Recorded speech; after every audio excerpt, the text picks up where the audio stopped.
third, the soldiers. The fourth is history.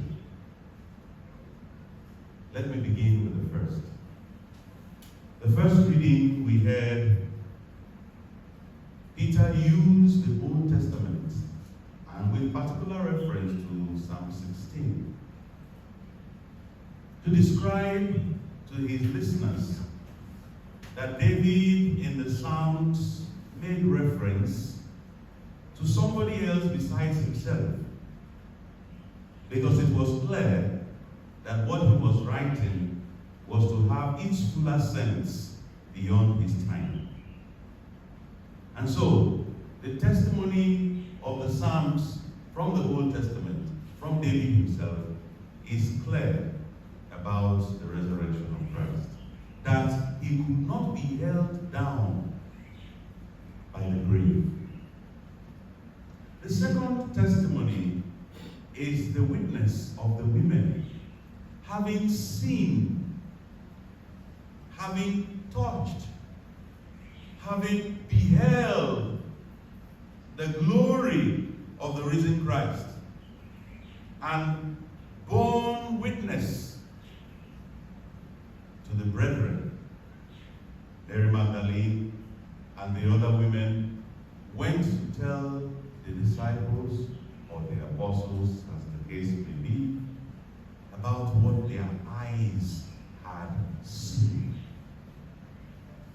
And I don't think they were optically deluded, because they were able to describe a reality that their hands felt and touched. And they went to the apostles to bear witness to the resurrection. The third group were the soldiers. They too saw what the women saw. They beheld what the women beheld. And they were full of awe.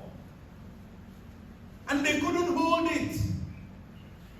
They went to bear witness to those who were trying to squash this God's messenger.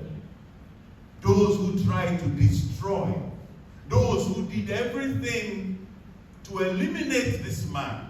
For it was better for one man to die than for a nation to perish. So their best bet, even when they knew the truth, was to find a way to conceal the truth. Unfortunately, truth can never be concealed. No matter how much you try, how long you try, you can never conceal the truth, because the truth will always find its way and will come to the fore. And so when we know that, we try as much as we can never to stand in the way of the truth. Because one way or another, it will come to the fore. No matter how long it takes, the truth will set us free. Finally, the testimony of history. Since the writings of Scripture to this very day, the Jews as well as the whole humanity has been waiting for the fulfillment of the promises of the Hebrew Scripture. As much as they reject Jesus as the Messiah, we are yet to see its fulfillment even from their own books. In other words, they are waiting, as it were, for their Messiah. And yet, humanity continues to move further and further. And yet, that revelation, messianic coming, has somewhat eluded them, as it were, because God is irrepeatable. He cannot